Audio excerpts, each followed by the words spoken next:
Ang ating title ay tinatawagan o ipinapanawagan ng sambayanang Pilipino si Senator Amy Marcos na manindigan at gumawa ng tama na paninindigan na tunay na para sa interes at kapakanan ng mamamayang Pilipino. Mahalaga po ang itong paksa na tatalakayin natin sapagkat may ilang mga vloggers na nagbabangayan, nag-aakusahan. Kilala ko rin po sila but I will not mention them and I will not join their fracas. No? Hindi na ako sasali doon sa mga pakikipagtunggali nila sa isa't isa. Pero ang pinanggalingan daw may nag-aakusahan kung sino ang Trojan horse, sino ang bata ni Amy Marcos, sino ang totoong Duterte diehard supporter, sino ang mananabutahi. Hindi na tayo pupunta doon. Makitid at makipot na interes yan at hindi yan interes ng taong bayan. Dito tayo sa tamang pagtingin. Ano ba dapat ang panawagan at tindig natin tungkol sa presidential sister na si Senator Amy Marcos? Ayun, dito natin ililinaw yon. Okay. Kung babalikan natin ang kasaysayan kung papaano na ugnay o nagkaroon ng kaugnayang pangpolitika si Senator Amy Marcos sa mga Duterte, malinaw po na nagkasama yata sila nila Pangulong Rodrigo Duterte when they were serving their terms bilang mga kongresista o bahagi ng House of Representatives. I know si Senator Amy ay naging Congresswoman Amy Marcos din. If I will not be mistaken, mga kababayan, naging bahagi siya ng isang kongreso noon nakasama si Pangulong Duterte when Rodrigo Duterte graduated as mayor sa Davao City in his 9-year term, consecutive 3-year terms. So, naging kongresista muna siya at ang umupong mayor that time ay si De Guzman, kung hindi ako nagkakamali. So, during those years, yata, nagkaroon din ng interaction sila Rodrigo Duterte direkta kay Amy Marcos. And then, to make things shorter in the perspective of our historical account kung paano nakipag-ugnayang pang-politika si Senator Amy Marcos at ang mga Marcoses sa mga Duterte, huwag nating kalimutan na ang father ni Rodrigo Duterte, ni Pangulong Rodrigo Duterte, ay naging kahalintulad ngayon ng isang DSWD secretary. I think ang father niya na naging gobernador ng One Davao region noon, ng One Davao province na napakalaki, after siya maging governor, na-appoint ni Pangulong Marcos Sr. ni Apo Lakay Ferdinand Idralin Marcos, ang father ni Rodrigo Duterte bilang secretary to the cabinet sa posisyon ng pagiging public services secretary, which is equivalent according to other sources, equivalent yan ngayon sa Department of Social Welfare and Development. Ayun. So there was really a historical connection na nabuo na sa pamilya Marcoses at kina Pangulong Rodrigo Duterte. But the twist of history, ang mother nila Pangulong Rodrigo Duterte, who was commonly identified as Nanay Suling, na isa ring strong personality figure sa Davao region, lalo na sa panahon ng pagbubuo ng anti-fascist, anti-Marcos and anti-dictatorship movement sa Mindanao. Si Nanay Suling ay naging isang matikas at kinikilalang figure sapagkat I think she was a head school teacher, public school teacher na kilala, na disciplinarian at may prinsipyo. While Pangulong Rodrigo Duterte was then a young budding state prosecutor o tinatawag na fiscal sa hanay po ng Department of Justice. Si Nanay Suling po ay naging oposisyonista sa Davao. Naging Yellow Brigade yan sa pagtatanggol kay Cory Aquino laban kay Marcos Sr. sa panahon po na lumalakas papuntang dulo at lunduan ang anti-Marcos dictatorship, anti-fascist movement alliances sa buong Pilipinas. So, nakikita niyo mga historical twist nito. And dahilan yan na nang bumagsak na ang gobyernong Marcos Sr., si Pangulong Rodrigo Duterte, I think, was first appointed as acting vice mayor for Davao City. Ayun. Kung hindi ako nagkakamali, 1986. Hanggang siya ay mahalal at naihalal regular na bilang punong lingkod at alkalde ng Davao City. So mayroon talagang historical account of connection ang mga Duterte sa mga Marcoses. But Rodrigo Duterte was not so lead na parang nanguya papa isa po sa mga nag-resign sa gabinete ni Mr. Marcos sa panahon po ng paglundo ng mga protestang anti-pasismo at demokratikong kilusan ng ng mamamayan laban sa diktadurang Marcos Sr. ay ang tatay ni Pangulong Duterte, sapagkat ang kanyang asawa na si Nanay Suling was a staunch or respected and strong opposition political leader in Davao against the Marcos dictatorship. Kaya napilitan siyang umalis sa gabinete ni Pangulong Marcos Sr. out of delicadeza.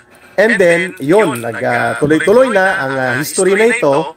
At noong 2016, mag-move na po tayo, mga kababayan. Ulitin ko Rodrigo Duterte was never a big fan. I never known any historical period that Rodrigo Duterte was a big fan of the Marcos Sr., although he was vocal about it when he was already president in 2016. In fact, pinalibing nga, but hindi po siya yung figure na parang ma-identify mo as die-hard through the wall na Marcos loyalist. It was not the image of Rodrigo Duterte, neither of their family or the Duterte family from Davao. Hindi ganun po ang kanilang kasaysayan. Klaro tayo Pero hindi naman po sila all throughout ay anti-Marcos, although ang kanyang mother na nirerespeto niya ng lubos, si Nanay Suling Duterte, ay na lola ni Vice President Sara Duterte, ay naging stalwart of political opposition against the Marcos dictatorship, especially in the years 1983, 84, 85, 86. Ayun, klaro na tayo. At ganon din po ang naging association ni Pangulong Duterte sa mga leftists o CPP urban operatives like mga sila Bebot Bello and many more of their likes, and the opposition group na anti-Marcos sa Mindanao. Kasi yun ang kanyang, doon siya nag-gravitate na mga grupo, pero hindi po siya yung die-hard loyalista ng mga Marcos or die-hard opposition to the Marcos. Hindi naman siya ganon. But in 2016, hindi rin po ito itinatanggi ni Pangulong Rodrigo Duterte na si Senator Amy Marcos, when I think she was already again governor of Ilocos Province, Ilocos Norte, una po siyang nagboluntaryong tumulong kay Pangulong Rodrigo Duterte in terms of financial and political support. And that is a given fact recognized by former President Rodrigo Duterte. Inuulit-ulit po niya yan sa kanya mga public speech, mga kababayan. Ayun. Klaro kung ano po ang ating pinag-uusapan. So the Duterte-Marcos relationship in politics was never born out just yesterday. There is a historical pattern and historical connections between them, between these very influential political families in the country. No? Nagmula pa yon sa panahon ng lumang diktadura ng ama ni Pangulong Marcos Jr. na mas kilalang si Apo Lakay Ferdinand Edralin Marcos Sr. Okay. So, moving forward, noong 2016, si Pangulong Rodrigo Duterte, knowing na may isa siyang salita, hindi naman inaamin siguro ito. Subalit most likely, at hindi naman ito pinag-uusapan in any public discussion, ay kanyang idinaan sa batas. May batas po na nagpapahintulot na ang mga former presidents ng ating bansa ay automatic po, at pati na ang mga naging war hero, lalo na po sa World War II, kagaya ni Marcos Sr., ay may karapatan silang mailibing doon sa libingan ng mga bayani. Ayun, na sa matagal na panahon, it was a very highly contentious, divisive political issues. Mula pa sa panahon ni Cory Aquino, ni Pangulong Ramos, panahon ni Joseph Estrada, panahon ni Gloria Macapagal Arroyo, panahon ni Noynoy Aquino, 5 nakaraang mga pangulong na una pa kay Rodrigo Duterte ang hindi pumayag o hindi gumawa ng hakbang na mailibing o mailagak ang labi ni Apo Lakay Ferdinand Edralin Marcos sa libingan ng mga bayani. It was only Rodrigo Duterte. At nasyak ang lahat, nasyak ang buong mundo na hindi nakagalaw ang mga komunistang teroristang urban operatives na na-appoint sa loob ng gabinete ni Pangulong Duterte noong hakbang na yon na sa libingan ng mga bayani ang labi ni Ferdinand Edralin Marcos na kinikilala ng CPP, NPA, NDF as the most hated notorious symbol of fascism and dictatorial rule or regime in the country. No? Ito daw ang pinakaberdugo, mamamatay tao, Hitler, pasista na gobyerno na hindi na nila ginagamit ngayon sa anak kasi kasabwat na nilang anak sa kasalukuyang panahon ng mga CPP, NPA, NDF. Pero ang mga termino na yan, Hitler, diktador, pasista, tuta, at berdugo, mamamatay tao, ay iniugnayan ng CPP, NPA, NDF kay Marcos Sr. To describe their hatred and their antagonizing position against Mr. Marcos Sr. Nagulat sila Lisa Masa, who was then acting as one of the cabinet secretaries and in charge ng National Anti-Poverty Commission, si Judy Taguiwalo sa Department of Social Welfare and Development, si Kapaeng Mariano sa Department of Agrarian Reform, and many more undersecretaries and assistant secretaries who were officially appointed by former President Rodrigo Duterte into the cabinet and into the government position. And they are all, until now, they are active CPP, NPA, and NDF operatives operating in the urban areas in behalf of the Communist Party of the Philippines, CPP. So yun, nangyari na yun, pagpapalibing na yun, at sa tingin ko, it was a political quid pro quo without admitting it in public discussion. Anong ibig sabihin ng political quid pro quo? Ang ibig sabihin po yan, naging bargaining possibility yun, na naging bargaining political talk yun sa pagtulong ng mga Marcoses sa mga Duterte noong 2016 without discussing the details of the so-called political quid pro quo.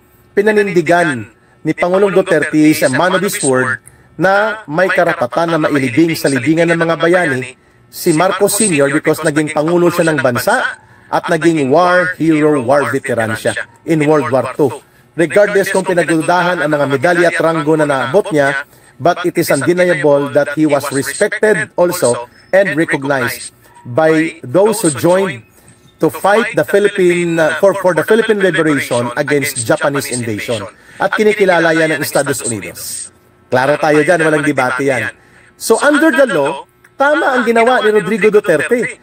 And it was submitted to Supreme Court for review if the law applies exactly to the circumstances surrounding the need for a national burial at the National Heroes Cemetery o libingan ng mga bayani para sa former President at former war veteran, World War II war veteran, Marcos Sr. And the Supreme Court acceded and said, legal at may batayang legal sa batas ang ganyang hakbang.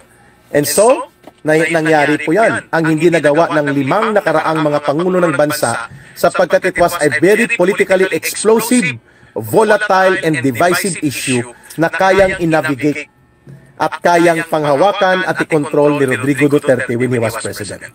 So yan po ay dapat tingnan ng mga Marcoses na hindi man karapat-dapat siguro gamitin ang terminolohiya na ito, pero yon ay bayad utang na loob na rin nila Pangulong Rodrigo Duterte sa pagtulong nila Amy Marcos na wala pong kumikilala kay Rodrigo Duterte noon ng mga gobernador, congressman, mayor, sapagkat doon nakapokus kay Binay, kay Rojas at kay Grace Poe ang mga malalaking negosyante at ang mga malalaking politiko. Doon sila nakapokus. Si Marcos Amy ang unang naglinya. At ang pangalawang binabanggit ni Pangulong Rodrigo Duterte ay ang mga Villar na tumaya din sa kanya. At may isa pang governor, I think it was Governor Angel Amante ng Agusan del Norte, dyan sa Mindanao, na isang magandang gobernadora na ang pagkakaalam ko crush dati yan ni former President Joseph Estrada. Hindi ko na pupunta na mga story na yan. So yun ang tumulong lang kay Pangulong Rodrigo Duterte.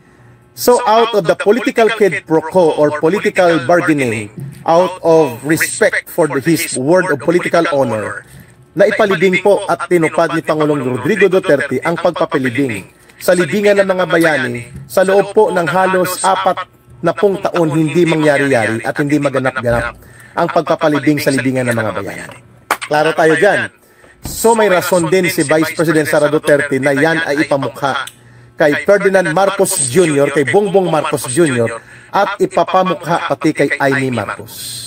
May rason at may dahilan na tama? Opo, because it would take only a courageous leader of a country that can navigate through the legal tenements of issues pertaining to a very controversial, politically volatile issue such as ang pagpapalibing sa libingan ng mga bayani kay Pangulong Marcos Sr., it would take a man and a leader like Rodrigo Duterte to be able to surpass those political obstacles. And therefore, nakinabang dyan ang mga Marcoses ng todo-todo sa ganong antas ng pag-redeem. The redemption of the family's political value in the modern political times, post-martial law years in the Philippines, I would rather admit in this vlog na naganap ang pag-redeem ng pamilya Marcos sa kanilang honor and dignity as a family nang ipinalibing po at pinayagan ni Pangulong Rodrigo Duterte amidst all odds and political explosive surrounding issues na mailagat at maihimlay sa libingan ng mga bayani ang labi ni Pangulong Ferdinand Edralin Marcos Jr. Senior. Ayun tuloy, namatay na si Marcos Bongbong nang sinabi kong naipalibing sa libingan ng mga bayani. Mukhang gustong-gusto nyo yung slip of the mind ni Ka Eric, ha? Naipalibing sa libingan ng mga bayani. Si Marcos Jr. It was Marcos Sr. na naipalibing sa libingan ng mga bayani. Hindi pa po si Marcos, mitoiting ko yun Ka Eric, kayaan mo na siya. Number 3, punta na tayo dito sa panawagan ngayon. Ano ba ang pananagutan or accountability ni Amy Marcos sa nangyayaring malubha at patuloy na tumitinding pampolitikang hidwaan or the political conflict that is continually brewing by the day, lalong tumitingkad at sumisidhi itong pampolitikang bangayan ng malalaking pwersang pampolitika sa ating bansa, the Duterte political faction and the Marcos Romualdez political faction. May dapat bang panindigan at gawing tamang desisyon in public disposition and public declaration si Senator Amy Marcos? Saan manggagaling ang kanyang obligasyon at pananagutan para gawin ang tamang pagpapahayag sa publiko? Binaybay ko na kanina ang kanilang mga historical, correlative experience at kung saan nagdudugtong at nagtatagpo ang landas pampolitika sa buhay ng mga Marcoses at ng mga Duterte. Don't worry about kay Romualdez, kung sa Ilonggo paaman lang mana. Kung sa joyrider lang yan, kaso lang mahilig at marunong lang gumawa ng eksena at mag-abuso ng poder at magwaldas ng pondo. Paaman lang na, palaman lang yan si Romualdez, hindi naman yan ang real power of the Marcos, hindi naman yan real political power. Sumakay lang tudo-tudo at nanggamit sa kanyang pinsan na isang weak leader at walang alam sa pamumuno sa gobyerno natin. Kaya nagagamit at na-exploit ni Martin Romualdez ang kapangyarihan at poder at pundo sa bayan sa pamamagitan ng kanyang manipulasyon sa kanyang pinsan, na isang malaking kasalanan din yan ni Marcos Jr. sa taong bayan. But balik tayo dito kay Amy Marcos para maseto lang lahat. Kung matatandaan ninyo, mula July of 2021, year before the elections of 2022 May, tuloy-tuloy every month sa lahat ng mga survey firms, nangunguna si Sara Duterte bilang frontliner sa presidential preference ng mga electorates sakaling gaganapin ang eleksyon anong oras o anong araw man noong 2021. And even in the prospect of 2022. Ayon. So, klaro na tayo, ha? Frontrunner, yun ang binabanggit ni Inday Sara Duterte hanggang December of 2021, which is only barely 5 months before the elections of 2022 June, si Sara Duterte pa po ang frontliner. Even naalala ko pa, January of 2022 na, si Sara Duterte pa rin ang nangungunang preferred presidential candidate na mananalo. In all surveys, despite of the fact that on October 2021, the filing month for the national position, si Sara Duterte hindi nag-file sa pagkapangulo ng bansa. Bilang presidential candidate, umuwi siya sa Davao at nag-file sa pagka-mayor o pagka-alkalde ng Davao City, which made the greatest political shock in the political development of 2022 national elections or presidential elections. Nagulat ang lahat. Everybody was watching the continuation of a Duterte strong leadership legacy in the persona of now Vice President Sara Duterte, when she was still into the front line of surveys. Siya pong nangunguna, mga kababayan. Subalit, biglang nagkaroon ng hindi natin mauunawaan na mga internal political dynamics in the Duterte political camp. Tumakbo po siya hindi bilang Pangulo ng bansa. Despite of more than 7 months that she was running at the forefront of being the preferred presidential winner, anytime the elections can be held during the 2022 elections, siya ang mananalo by a very wide margin of all the candidates na isa survey, including Leni Robredo, Grace Poe, Alan Peter Cayetano, Bongbong Marcos Jr., Manny Pacquiao, Isko Moreno. All of them ay pinapakain ni Sara ng alikabok sa survey. At hindi po siya bumababa. Nagulat po ang lahat nang siya ay umuwi sa Davao City noong October filing sa mga COC. Mag-inom muna ng tubig si Ka Eric, ha, kasi walang break, isang oras akong magsasalita. Wait, 30 seconds. Ayon. Pwede na muli. Ibig sabihin po, mga kababayan, there was something that only Sara Duterte can reveal. Why she backtracked in a very shocking move noong 2021 filing of Certificate of Candidacy. Doon siya nag-file sa pagka-alkalde sa Davao City. Nagulat ang lahat. Hindi ko na po yan bubusisiin bakit niya ginawa yon. Siya na lang magpaliwanag niya. And I think she was telling the people, she was telling the world just a month ago na mag-press conference siya na hindi siya handa. Yan ang paliwanag niya, and nalulula siya sa mga possibility of authority and responsibility that will go with the presidency sa kanyang batang edad, because I think she was only 44 years old during that time. Less than 45 years old pa siya, or below 45 years old pa siya. So, yun ang kanyang paliwanag. Let's take it on that face value. Yun ang sabi niya. Ngayon, nang siya umatras, nagkaroon ng vacuum. There was a political void of who should be running to get the mandate of the people na siguradong kukuha ng mandato ng mamamayan sa pagiging Pangulo ng bansa na papalit kay Rodrigo Duterte sapagkat umatras ang kanyang anak na frontrunner and frontliner sa lahat ng survey, even up to January 2 pa. 4 na buwan bago mag-eleksyon, siya pa rin ang hinahanap ng taong bayan. So ano pong nangyari? Ayon sa kwento ni Sara Duterte, ay nilapitan siya ni Amy Marcos at ni Bongbong Marcos. But as far as I know, nauna muna daw si Amy Marcos na feeling the ground. Yung pakiramdaman mo kung ano ang possibility. Kasi nga nagkaroon ng void, napakalaking puwang ng oportunidad na pwedeng magkaroon ng oportunidad na makapasok ang iba pang mga presidential aspirants sapagkat nawala po ang sure and frontline winner na si Sara Duterte. Okay. Nang pumunta ng Davao, ang binabanggit lang ni Sara Duterte, I was in Canada when she was revealing all this. I think that was August, nung siya ay mga 2 weeks nang nag-retire. And sorry, 2 weeks na siyang bumitaw bilang Secretary of the Department of Education. At ibinulgar na niya na may seryosong political conflict siya sa mga Marcoses at mga Romualdez. In July or last week of June 2024, this year. So I was in Canada, umiikot ako sa grupo ng mga Filipino communities at I was joining the Maisog group in Canada with Brother Beethoven Crasco.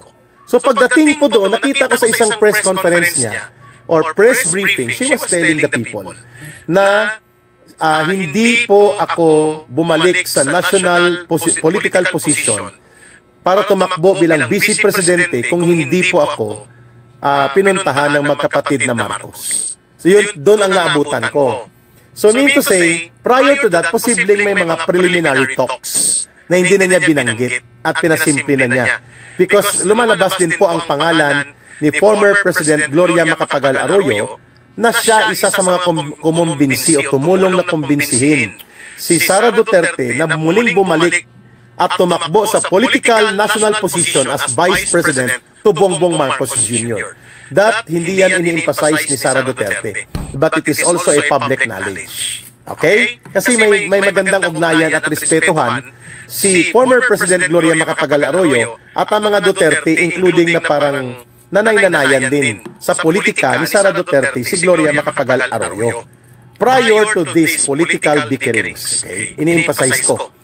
So, ang nangyari, sinabi ni Sara Duterte na mayroon siyang pagsisisi o mayroon siyang mga hindi na konsidera sapagkat nagoyo o napapaniwala siya ni Amy Marcos at ni Bongbong Marcos na sinsiro sila na ipagpapatuloy ang mabuting agenda na ipinagtayo, pinanindigan at binuo ng kanyang ama, which is continuity of the legacy of good governance and strong leadership, which was expected highly by the people na gagawin ni Sara Duterte should she have decided na siya ang tatakbong pangulo ng bansa.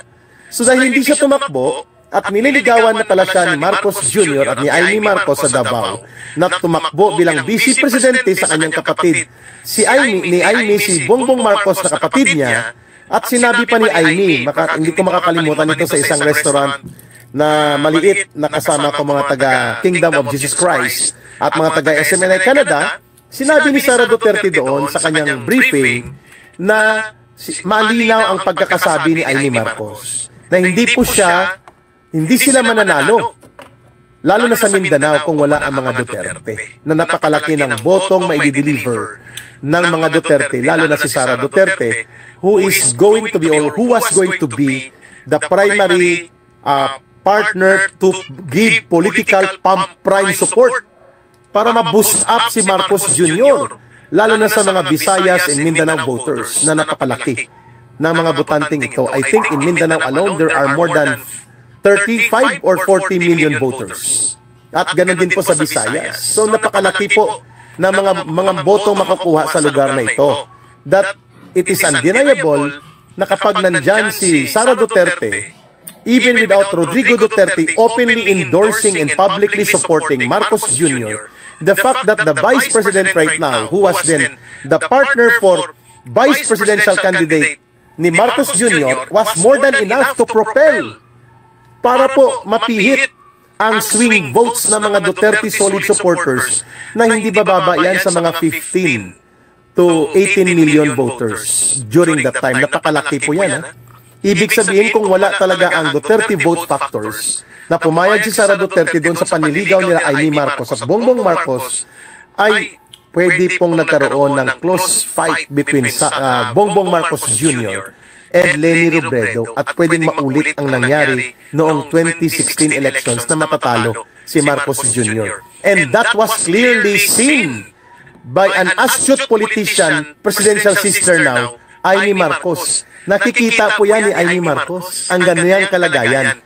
Hindi yan si Bongbong Marcos, ano man yan, pawn.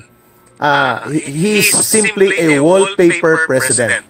And he is simply a flower vase. Sapagkat he brings the name of their father na nagsimula ang redeeming time nila nang naipalibing ang kanilang ama na si Ferdinand Idralin Marcos sa libingan ng mga bayani. Now they are riding on the wagon of popularity of redemption na pwedeng mangyari kapag na-elect ang another Ferdinand Marcos Jr. na pangalan bilang Pangulo ng Bansa to complete the redemption and the historical rejudgment na ginawa ng mga mamamayang Pilipino laban sa pamilya Marcoses sa kanilang political group at sa kanilang political family noong 1986. Ayun. So, klarong-klaro, no, ang pattern kung paano, anong pananagutan ni Amy Marcos. Ngayon, in the succeeding declaration ni Sara Duterte, sinasabi niya na ginamit siya para muling manumbalik sa poder ang brand of the Marcos leadership na elite, anti-people, pro-oligarch, at kurakot at walang patutunguhang mabuti na mga paglalayo na palakasin ang programa sa ikabubuti ng mamamayang Pilipino.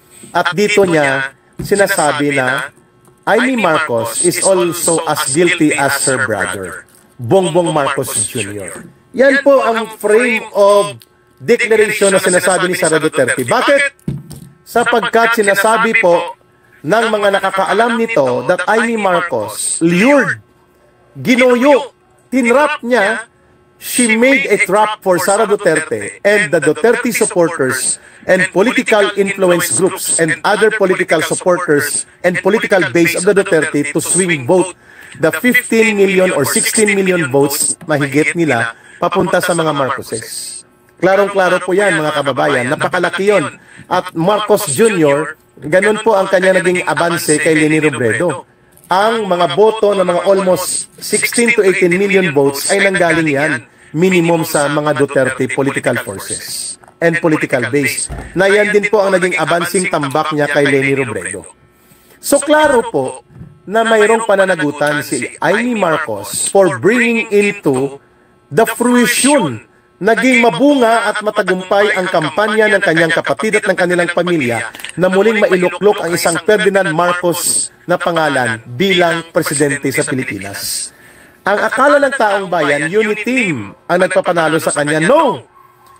The real factor why people gave the second chance of redemption and trust and confidence to the Marcos, lalo na sa isang pangalang Ferdinand Marcos, was because they were hoping that Sara Duterte running as the Vice President will ensure the continuity of strong leadership and the kind of good governance that benefited the people and re-establish a good governance na hindi po kontrolado ng mga oligarko, mga kurakot, mga sindikato, mga kriminal at hindi mamamayagpag ang mga komunistang terorista. That was the essence of continuity that made the foundation of political hopes and aspirations given by the people to Marcos, not the slogan of babangon tayong muli, sama-sama tayong babangong muli. That was not the real political aspirations and the real hope and dreams of the people was for them to see again the continuity of a strong leader and a good governance program na ibinuo at pinanday ni Rodrigo Duterte na sila ay nakaasa na ipagpapatuloy yan ni Marcos Jr.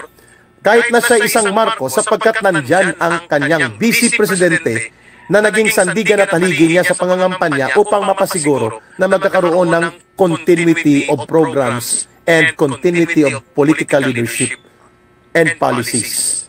Klaro tayo dyan. Yan ang isang double cross na nangyari. Hindi yan pinasiguro ni Amy Marcos.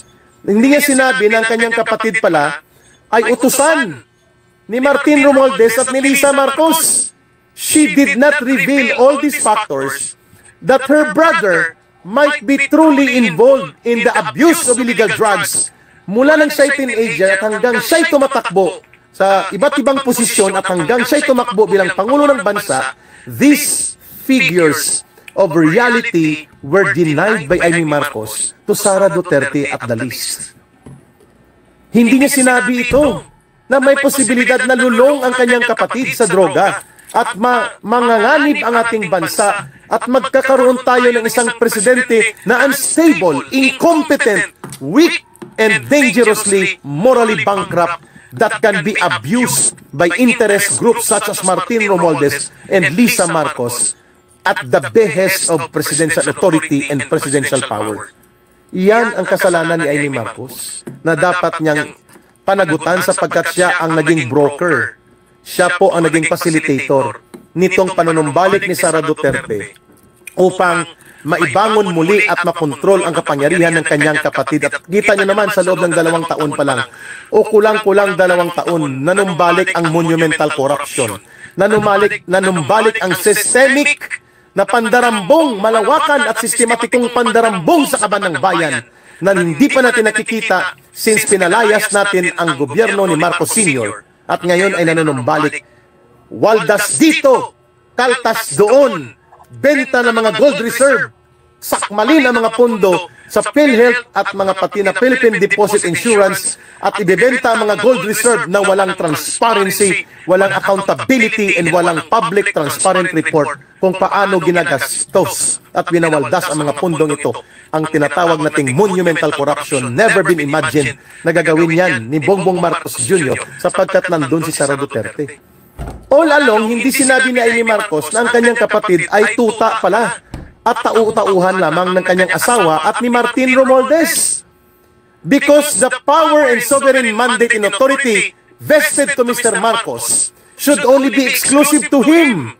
It cannot be delegated, it cannot be exercised by Martin Romualdez, neither much more by the wife, Lisa Araneta. Hindi po nila pwedeng gamitin, abu-abusuhin, at kanilang sakyan ng todo-todo ang kapangyarihang pangpangulo na ibinigay ng mandato ng mamamayan only exclusive to Marcos Jr. and none others. So yan ang nangyayari ngayon. Sinasakyan at ginagamit para sa kanilang personal at pangpamilya at pang-oligarko na interes at pati mga komunista na kinabang sa ganitong kapalpakan. That was a political manipulation and deception that Amy Marcos should be called out. And she should be responsible to account for that sa mamamayang Pilipino. At para mabawi niya, ibulgar niya ang totoong karakter at pagkatao at ang mga bagahing bit-bit ng kanyang kapatid in order for her to help redeem this country and save her brother. Ipagamot natin kung dapat ipagamot. At pero tanggalin siya sa pagkapangulo ng bansa sapagkat napupunta po tayo sa isang madilim na yugto ng kasaysayan at isang malagim na pangpolitikang pagsabog ng hidwaan ang pwedeng maganap at pwedeng lumugmok sa ekonomiya at kabuhayan ng ating bansa at pwedeng magpasiklab ng kaguluhan sa ating bansa. Yan po ang danger kung hindi mananagot at hindi pananagutan ni Amy Marcos ang kanyang political manipulation and deception na binabanggit. Ako na magbabanggit ito. Binitbit niya ang kapatid niya, hoping na may tatago nila at mapagtatakpan-takpan nila ang kanyang matagal ng bagahe na isa siyang weakling, walang sense of responsibility at ill-prepared and non-competent to govern a country. That was the accountability that Amy Marcos should face before the people. Yan ang dahilan kung bakit nag-vlog tayo ngayong hapon na ito, mga kapatid, mga kasambayanan, mga kababayan natin. And only Amy Marcos will tell the people, pag sinabi niya na dapat mag-step down ng kapatid ko for the sake of redeeming and reuniting our country and to avoid a full-blown political and civil war that may erupt because of this kind of incompetent and very dangerously morally bankrupt leadership ng kanyang kapatid. Hindi nga leadership yan eh. Morally bankrupt status of government ng kanyang kapatid. The only way to salvage the situation is for Amy Marcos to turn her back against her brother and to stand for the people. And stand with the people. And stand clear and stand clean. Yan ang pananagutan niya. Upang ang kanyang manipulasyon pang politika at ang kanyang maniobra nung ginawa niya ng pangliligaw kay Sara Duterte at panggugoyo sa mga Duterte at sa maraming mamamayang Pilipinong milyon-milyon na nagtiwala that there will be continuity of strong political leadership, of good governance, and continuity of power for the people that was exercised in favor and the benefit of the people ay hindi nangyari sapagkat baliktad ang nangyari. Full restoration of authoritarian style, weaponizing the law, and pagpapalakas ng oligarko at ang pangungurakot at pangungurap sa mga tao at paggamit ng komunista at mga teroristang grupong gamitin sila as political demolition team, kagaya ng ginagamit ngayon ni Martin Romualdez ang CPP, NPA, NDF sa lower house. All of this can be put to a stop when Marcos steps down by the call of his sister and by Amy Marcos joining the people to stand for the redemption of our country and for redeeming our government and our people upang maisalba ang pagkalugmok ng ating bansa. Yun ang dapat tamang gawin ni Amy. But ang tanong ngayon, mayroon ba siyang lakas ng loob? Mayroon ba siyang moral turpitude and moral capability na gawin ang ganyang tamang bagay at tamang paninindigan? It's her conscience call after all. It's her conscience call, mga kababayan. Conscience call po yan ni Amy Marcos kung papatulan niya o hindi. Ito ang nararapat at nababagay na panawagan at nakatakdang panahon na dapat gawin. And I hope na ito po ay makikita ng iba pang mga sektor at bahagi ng ating lipunan for them to join the call for Amy to reveal the real score and the real condition and situation ng kanyang kapatid upang siya mismo ang mamuno sa panawagan sa taong bayan na mag-unite tayo, Armed Forces of the Philippines at iba pang mga sektor ng lipunan, Philippine National Police, my brother must step down because our country is in peril because ang nagpapatakbo ng gobyerno ay walang mandato, abusado at mandarambong. At yan ay ang kanyang asawa at ang kanyang pinsan. asawa ng kanyang kapatid, at ang kanilang pinsan. Yan ang mga tamang dapat gawing paninindigan ni Amy Marcos, but only her conscience call can make that kind of position. Hindi natin yan pwede ma-impose kay Amy Marcos, but we can call her again and again na ikaw ang may punong salarin dito. Ikaw ang gumawa ng mga hakbang na ligaw-ligawan mo ang mga Duterte, lalo na si Vice President Sara Duterte, para makabalik sa national position, at gawin mo ang maniobrang ito para lubusang makumpleto ang ingredients, ang sangkap ng panunumbalik ng the honor, the dignity, the integrity, the prestige of the Marcos. Pagkatapos na naipalibing ang inyong ama, ay inambisyon niyong maging Pangulo muli ang isang Ferdinand Marcos na pangalan. You did succeed, but it was for a great failure of the country and a great disaster for our people. You have to redeem yourself, and you have to redeem the country, help redeem the country by helping redeeming the real government that the people deserve, by making your brother step down at magpagamot siya kung kinakailangan siya magpagamot. At pati po lahat ng mga nakakaalam sa kung ano ang kalubha at kasidhi ng mga binubulgar ngayon na ang Pangulo ng Bansa ay nalululong sa grupo ng mga taong matagal nang nasa droga at abuso sa illegal substance, and therefore the competence ng kanilang mga tinatawag nating capability to understand how to properly govern for good governance ay nawawala. At nakita niyo si Langging, ang ating wife, na dumaan. Ayan po si Langging. Hi, thank you sa pagsuporta sa amin. Sabi niya, hinay-hinay lang. Maraming salamat sa ating talakayang ito. Now the people is calling on Amy Marcos to step up and stand with the people. Make a position and join the call to redeem our country and redeem the people and redeem yourself by putting the interest of the country na ikaw din ang nagpahamak, Amy Marcos.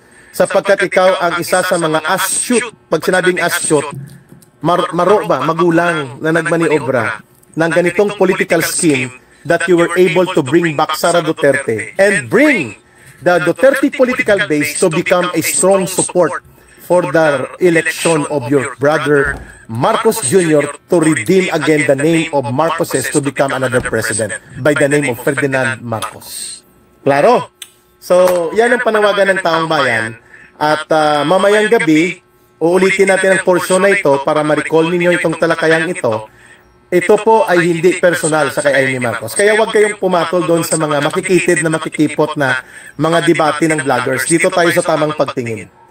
It is now a question of moral turpitude, moral capability, and sense of duty to the country, and conscience call of Amy Marcos for her to help galvanize the position of the people and other sectors of society na hindi po sumambulat ang malaki at malakas na daluyong ng pampulitikang hidwaan at krisis na pwedeng magpabilis ng pagbagsak ng ekonomiya, paglaganap ng kahirapan at korupsyon, at pwedeng sumiklab ang civil war, similar to what happened to Syria, should Amy Marcos fail to stand for her moral duty and for her obligation to the people, to stand by the people, na ibulgar at ipanawagan ang totoong kalagayan ng kanyang kapatid.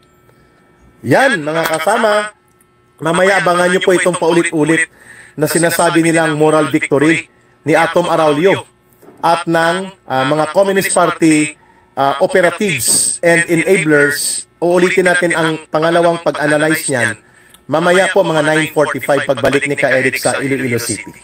Sa muli, napakaganda ng pagkakataon nitong nagtatalakay tayo ng ganitong masusi, matibay na pagtingin at malalimang pagbibigay kaalaman, may historical context, may proper political perspective at hindi personal na mga nagyayaw-yaw o kaya mga personal na bangayan when it comes to looking out and looking up to the accountability of Marcos, Amy Marcos sa taong bayan. Yan po ang proper perspective nito, mga kababayan. So nothing personal sa Ka Eric channel po. The more you support and promote our channel, the more you inform people and share our videos, and the more you promote them to subscribe, the better for the people to understand properly. Sapagkat ang political vlogging po, ang mahalaga hindi ang political vlogger. kundi ang advocacy at conviction, track record at kapasidad ng nagsasagawa ng analysis. Hindi po kami ang mahalaga dito, kundi ang aming mensahe.